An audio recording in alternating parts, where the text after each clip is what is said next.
पहुंचा घर। पोस्टमार्टम के बाद घर पहुंचा शव संदीप भारद्वाज का, जिनकी संदिग्ध हालात में मौत हो गई। तो वहीं बीजेपी कई सवाल खड़े कर रही है। आरोप ये कि टिकट नहीं दिया गया, टिकटों की खरीद फरोख्त की वजह से संदीप भारद्वाज ने संदीप भारद्वाज का पार्थिव शरीर उनके घर पहुंच चुका है। ये तस्वीरें हम आपको दिखा रहे हैं और ये देखिए फॉरेंसिक की टीम जा रही है। तस्वीरों में देखिए फॉरेंसिक टीम उस कमरे में गई थी इन्वेस्टिगेशन करने के लिए जहां पर इनका संदीप भारद्वाज का जो शरीर लटका मिला था। फॉरेंसिक की टीम अब जा रही है अपने तमाम इन्वेस्टिगेशन करके।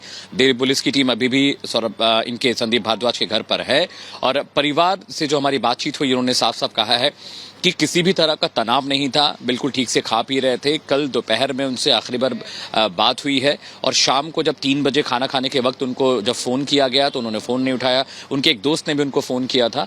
फिर जब दोस्त ने ये बात कही उनकी छोटी बहन से कि संदीप फ़ोन नहीं उठा रहे हैं, उसके बाद परिवार जब छत पे एक कमरा बना हुआ था ऊपर जब परिवार के लोग पहुंचे तो वहां पर देखा कि दरवाज़ा अंदर से बंद था। उसके बाद दूसरा दरवाज़ा खोला गया। उसके बाद जब परिवार दाखिल हुआ तो इनका जो शरीर था वो सीलिंग से लटका हुआ मिला और उसके बाद कल आनंद फानन में कुकरेजा हॉस्पिटल में उनकी बॉडी को ले जाया गया जहां पर डॉक्टरों ने मृत घोषित कर दिया। अभी जो परिवार से हमारी बातचीत हुई है उनके मुताबिक किसी भी तरह का तनाव नहीं था। ये सवाल भी आ रहा था, बीजेपी की ओर से आरोप लगाए जा रहे थे कि टिकट नहीं मिलने की वजह से ये डिप्रेशन में थे, ये परेशान थे, लेकिन परिवार ने इस बात को भी सिरे से खारिज कर दिया। उनकी जो छोटी बहन है उनसे हमारी बातचीत हुई, परिवार के कुछ और लोगों से बात हुई। उनका बेटा जो ध्रुव है वो सिंगापुर था, अभी वो लौटा है, उससे भी हमारी बातचीत हुई तो उन्होंने ये साफ साफ कहा कि पिताजी जिस तरह के थे और जिस तरह का उनका व्यवहार था बहुत खुश मिजाज, किसी तरह का डिप्रेशन नहीं था, किसी तरह की परेशानी नहीं थी और इस तरह की दिक्कत जो है वो कैसे हुई परिवार ये नहीं जानता। तस्वीर हम आपको दिखा रहे हैं, ये उनका घर है। परिवार के लोग, उनके जो जानने वाले हैं यहाँ पर पहुंचे हैं, सभी शोकाकुल परिवार के साथ खड़े हैं। कुछ ही वक्त पहले उनका पार्थिव शरीर अभी पहुंचा है घर, जिसके बाद उनके अंतिम संस्कार की प्रक्रिया शुरू होगी। परिवार के तमाम लोग यहाँ पर जमा हो चुके हैं और सुबह से ही दिल्ली पुलिस की टीम और जो फॉरेंसिक की टीम थी पूरे घर की उन्होंने इन्वेस्टिगेशन की, उस कमरे का भी इन्वेस्टिगेशन किया है जहाँ पर इनका पार्थिव शरीर था। और संदीप भारद्वाज की खुदकुशी पर परिवार के लोग सिर्फ ये कह रहे हैं कि ये क्यों हुआ, कैसे हुआ, इसकी कोई जानकारी नहीं है।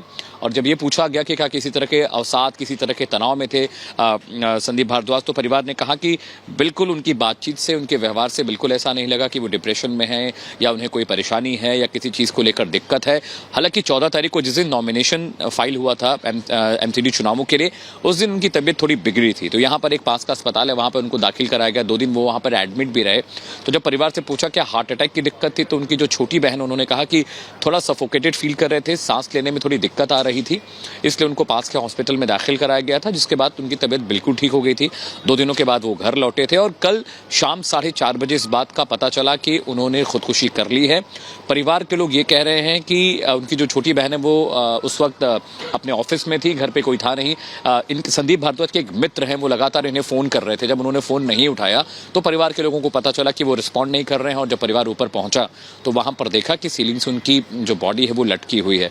परिवार किसी भी तरह के एंगल से मना कर रहा है, कोई डिप्रेशन नहीं था, कोई परेशानी नहीं थी। और सबसे बड़ी बात ये भी है कि जिस स्थिति में उनकी जो बॉडी मिली, जिस छत पर बॉडी मिली, वो छत पूरी तरह से ऊपर से लॉक था। हालांकि इस बात के जो आसपास के पड़ोसी वो कह रहे हैं कि शायद टिकट सबसे बड़ा सवाल अभी भी यही बना हुआ है कि अगर इस तरीके की कोई भी बात नहीं थी, कोई डिप्रेशन नहीं था या फिर टिकट को लेकर उन्हें कोई दिक्कत यहां पर नहीं थी, तो फिर आखिर संदीप भारद्वाज की तरफ से यह कदम क्यों उठाया गया? और जैसे आपने भी कुछ देर पहले तस्वीरें भी दिखाई, एफएसएल की टीम वहां पर पहुंची, क्या कुछ जानकारी मिल पा रही है कि एफएसएल की तरफ से किस तरीके के सबूत जुटाए गए हैं?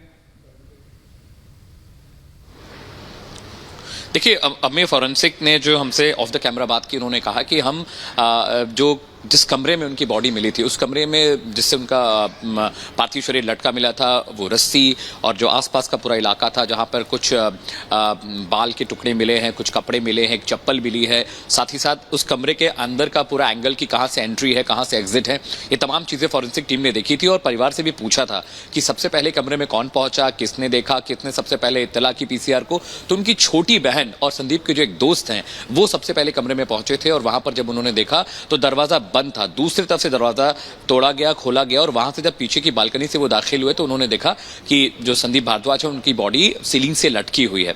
बड़ी बात सुमित ये भी है कि जिस तरह का व्यवहार था सुबह जब ये घटना घटी उसके 4-5 घंटे पहले तक वो परिवार के साथ उन्होंने ब्रेकफास्ट किया, उन्होंने खाना खाया, वो लगातार बात कर रहे थे। उनकी छोटी बहन ने जो गुफ्तगू के दौरान हमसे जिस बात का जिक्र किया है वो ये बात कह रही थी कि सुबह जब हमने ब्रेकफास्ट किया, मैं उनको ब्रेकफास्ट देके गई, उसके बाद मैं अपने ऑफिस निकल गई और उनसे लगातार हम बात कर रहे थे, लगातार संपर्क में थे। उन्होंने कहा कि संदीप माहेश्वरी जिस खुशमिजाज इंसान जिस तरीके के थे, उन्होंने कहा कि अगर कोई दिक्कत कोई परेशानी होती तो वो जरूर इस बात का जिक्र करते, इत्तला करते या कहीं ना कहीं डिस्कशन इस बात की होती है। उनका बेटा लॉ कर रहा है, वो एमआईटी से, वो अभी सिंगापुर गया हुआ था, तो जब बेटे से भी हमारी बात हुई तो बेटा भी यही कह रहा है सब कुछ बहुत नॉर्मल था। पिताजी जिस तरह से बातचीत कर रहे थे कहीं से ये नहीं लग रहा था कि वो डिप्रेस थे या टिकट बंटवारे को लेकर कोई दिक्कत थी। लेकिन हाँ, उनकी तबियत जरूर बिगड़ी थी। गायत्री, जिस दिन नॉमिनेशन हुआ था एमसीडी चुनावों को लेकर उस दिन उनकी तबियत बहुत खराब हुई थी। 2 दिन तक वो हॉस्पिटल में थे। अमित लौट रहे हैं आपके पास, यानी परिवार बता रहा था कि 4-5 घंटे पहले तक व्यवहार बिल्कुल नॉर्मल था, कहीं से उनको लगा नहीं कि इस तरह के कदम उठा सकते हैं। हम लौट रहे हैं अमित आपके पास, क्योंकि इस बीच ये भी बता दें कि संदीप भारद्वाज की मौत पर सियासत भी तेज हो गई है। मनीष सिसोदिया और मनोज तिवारी क्या कुछ कह रहे हैं, आइए आपको सुनवाते हैं। मनोज तिवारी जी ने एक तरह से धमकी दी है केजरीवाल जी को और मनोज तिवारी जी की उस धमकी से साफ हो जा रहा है कि भारतीय जनता पार्टी अरविंद केजरीवाल जी की हत्या करने की साजिश कर रही है। जिस तरह से कल मनोज तिवारी जी ने जिस भाषा में बात की है वह पूरी तरह से खुली धमकी है कि षड्यंत्रों में अरविंद केजरीवाल जी को फंसाने में नाकामयाब भाजपा तरह तरह की गाली गलौज, तरह तरह के आरोपों, तरह तरह के झूठ में उनको बदनाम करने की कोशिशों में नाकाम हुई भाजपा अब हत्या की कोशिशों पर उतर आई है। तो अमित, लगातार हमारे सहयोगी हमारे साथ बने हुए हैं। अमित, तो परिवार क्या कह रहा है इस मौत को लेकर? परिवार क्या कुछ कह रहा है? किस तरह की बात अब परिवार की तरफ से सामने आ रही है? क्या उनसे पूछा गया? आम आदमी पार्टी को लेकर जिस तरीके से बीजेपी आरोप लगा रही है वो इस आरोप को किस तरीके से देख रहे हैं? देखिए गायत्री, जब मैं परिवार के पास पहुंचा तो सबसे पहला सवाल मेरा यही था कि बीजेपी के नेता जो मनोज तिवारी वो कह रहे हैं कि जो टिकट इन्हें मिलना था वो टिकट बेच दिया गया। लेकिन देखिए, परिवार ने एक बात बताई गायत्री जो दर्शकों को भी जानना जरूरी। उन्होंने कहा कि जब उनका टिकट यहां से कटा तो उन्होंने कहा कि वो अरविंद केजरीवाल से मिलकर आए थे और उनकी 1-to-1 अरविंद केजरीवाल से बात हुई थी। जब परिवार ने पूछा कि मुख्यमंत्री से क्या बातचीत, उन्होंने कहा कि ठीक है, मैं तुम्हें टिकट नहीं दे रहा हूं लेकिन तुम्हें पार्टी में एक बड़ा पद मिलेगा। जिसके बाद वो खुश थे, वो नॉर्मल थे। लेकिन जो आसपास के लोग हैं, जो पड़ोसी हैं, जो उनके दोस्त जानने वाले, उन्होंने कहा कि उन्होंने निर्दलीय पर्चा भरने का मन बना लिया था। यानी कहीं ना कहीं पार्टी की जो रूपरेखा थी, जो स्टैंड था उनको टिकट देने को लेकर, उस चीज से वो कहीं ना कहीं आहत जरूर थे और शायद इसीलिए वो निर्दलीय चुनाव लड़ने जा रहे थे। मैं एक तस्वीर आपको दिखाऊंगा। यहां पर एक बोर्ड लगा हुआ है, एक पोस्टर है जिसमें उनका पद और लिखा हुआ है कि आम आदमी पार्टी के लिए वो काम करते थे।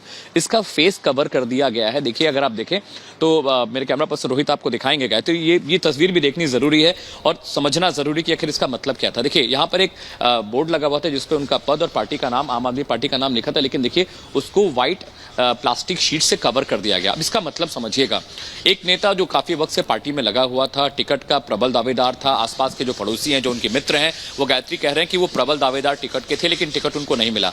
उसके बाद बाकायदा उन्होंने एक अनाउंसमेंट की अपने दोस्तों, अपने रिश्तेदारों, अपने जानने वालों के बीच। उन्होंने कहा कि मैं निर्दलीय चुनाव लड़ूंगा। लेकिन इसके बाद अचानक ये हो जाता है और परिवार स्तब्ध है, परेशान है और इस वक्त बहुत शोकाकुल है परिवार, क्योंकि